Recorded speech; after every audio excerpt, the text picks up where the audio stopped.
Kayo ba'y may jacket na? Wala kayong jacket? Bigyan ng jacket yan. Hi, hello. Subscribe lang kayo dito. Mag-iingat kayo. Lahat ng viewers ng Rochelle Anting vlog, please do subscribe and thank you for all your support. Toits, oh. Yeah, no? Ingat. As I have promised, ito alam ng mga chairman, marami sa kanila nakapakinig sa akin ng kampanya at saka yung mga taga Sampaloc. Totodasin ko to ng December 2026. Yun ang pangako ko. Hindi ko naman maintindihan pagkadating ko, nana na lang ang umaagos sa ugat ng Maynila. Wala nang dugo. But then again, I have to give it to people, to the SDO family, to the board. We really tried our best na magsubi, magtabi, because it is a commitment publicly stated by yours truly in the last election. And we will fulfill that promise, as like what the Vice Mayor said. And bagay naman na ipinagpapasalamat ko sa mga konsehal ng Maynila. Nandito ang ating konsehal, Attorney Lady Quintos, Eunice Castro, Doc Almiron, Ryan Ponce, DJ Bagaching. Pero kalimutan nyo na siya. Mas paborito ko si Hannah Bagaching. Boundary ka na naman. Si DJ, pareho kaming takusa. Kami mga batang sansui. Mga kabataan, di alam yun. Alam mo yung sansui? Tanungin nyo yung nanay mo. Mami, si daddy ba sansui? Ano yung sansui? Isang sut-sut, uwi. Ganun kami. Because, in married life, soon you'll be marrying somebody. There are only two rules in happy marriage. Number one rule, wife is always right. Number two rule, if you think your wife is wrong, refer to rule number one. Happy wife, happy life. But I am more excited and happy for the students of Magsaysay and the faculty and to the community. Of course, this is a big task. Alam niyo itong mga pinaggagawa namin. Almario, Manila Science, Albert. Ano yan masyadong mataas na pangarap sa isang pampublikong paaralan. But then again, as I have said, bakit? May pera naman tayo di gawin natin when we try to cure and address the universally accepted student-teacher ratio in a classroom, we don't address it for today. We must address it 10 years from now at isabay natin yung population growth sa construction growth of space. And before we know it, come the next leaders who will follow me, will have a better school environment to lead. Ganun na talaga ang pagpaplano. Unang-una, mahal ang lupa sa Maynila. Mura ba lupa sa Maynila? Ako napakamahal. Kaya dito kahit ismet nagkakatalo. Kaya nga bangketa dito nakakahoy. Kasi sayang din yung 1 square meter. But the thing is, you can just focus the resources, address one problem at a time, continue and consistent and put persistency in the program. Before you know it, madami na pala.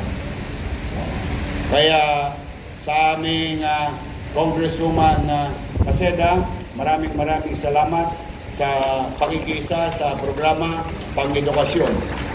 Sa ating mga principal, to the DepEd family, to the SDO family, to the faculty, nadali nyo na yung allowance. Nakuha nyo na. Huwag magalala. I-update ko lagi.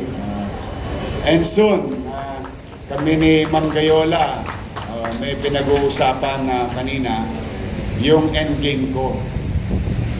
You know, you may look at this by its face, where I am trying to confront the universally approved, acceptable student-teacher ratio. But may endgame to. Because we created space, and someday, somehow, malay ninyo, makarinig kayo ng teacher na may condominium na 2-bedroom. Malay nyo. Because, tingnan ninyo ha, kay snowball yan. When you plan ahead, when you plan things, ano yung subsequent effect o ripple effect na pwedeng mangyari that will bring us another confrontation with the social perennial problem by doing one thing. Kaya yung madalas ko pong sabihin na pumanatag kayo, mag-iinam ako, sisinupin ko. There is action behind those words. And hopefully someday, through the help of our SDO family, we can come up and get to that end game for our faculty in the city of Manila. At saka yun hindi drawing. Nangyari na po yun sa engineering. Nangyari na po yun sa Manila Health Department. You heard it already. You saw it already. At nangyari sa ordinaryong mamamayan ng lungsod. At may mangyayari sa Marso para sa mga mamamayan ng lungsod. So, again, let me repeat. Pumunatag kayo, man ang maliit na kakayanan ng ating lungsod. Under our watch, we'll spend efficiently. And we'll invest. Continue to invest to MBN. MBN. Doon lang tayo. Hindi na ako yung mga palamutit, halamanin, bulaklaking, pakislap-kislap. Ang tawag ko lang dyan, Ajinomoto. Umami. Pampasarap ng lasa. But the main ingredients in the addressing the quality of life, pagpapataas ng kalidad ng pamumuhay ng tao, yun ang ating pupuhunan. MBN, Minimum Basic Needs, Education, Healthcare, Housing, and Jobs. These are the 4 pillars.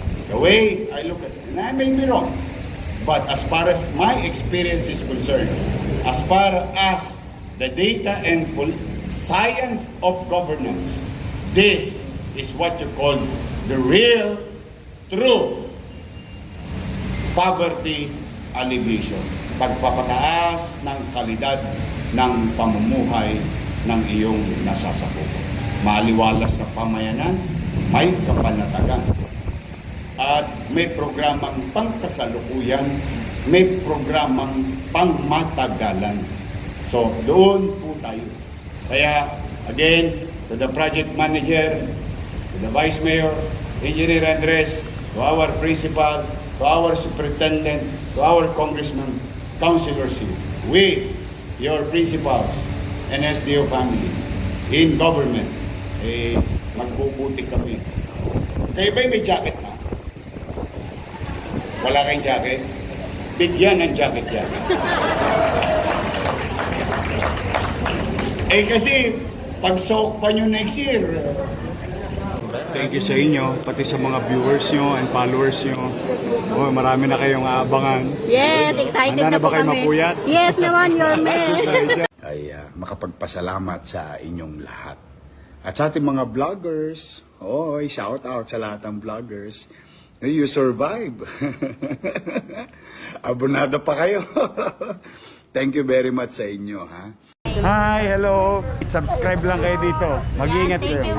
Lahat ng viewers ng Rochelle Anting vlog, please do subscribe and thank you for all your support.